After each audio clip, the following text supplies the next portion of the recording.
Greetings, we are anonymous.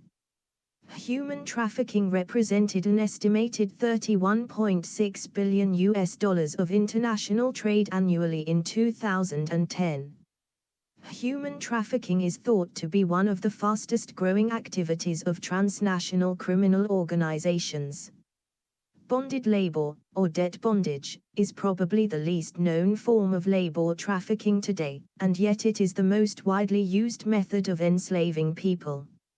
Victims become bonded when their labor is demanded as a means of repayment for a loan or service in which its terms and conditions have not been defined or in which the value of the victim's services is not applied toward the liquidation of the debt. Generally, the value of their work is greater than the original sum of money borrowed. Traffickers in children may take advantage of the parents' extreme poverty.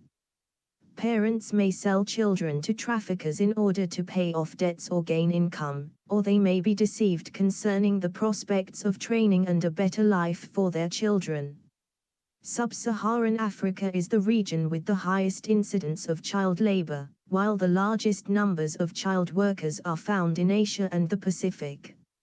Major U.S. companies have been implicated in human rights abuses. Popular brands like Adidas, Converse, Abercrombie & Fitch, Victoria's Secret and Billabong are routinely breaking every rule in the book when it comes to labor rights. A huge number of high street chains and sporting goods retailers are named. There are 60 brands named in all.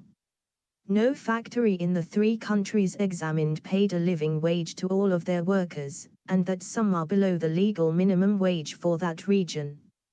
Forced overtime is also a common practice.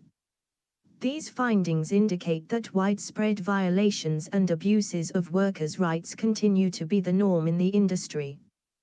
The Institute for Global Labor and Human Rights reveals a chilling portrait of sweatshop working conditions within VTech's electronics factory in Guangdong, China.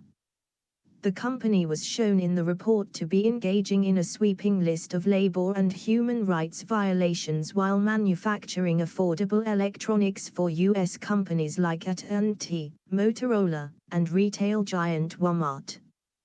We are calling on consumers, particularly in the EU and US, to eliminate purchases of consumer items that are not necessities beginning now until retailers and manufacturers fully eradicate the use of inhumane labor practices from their supply chains.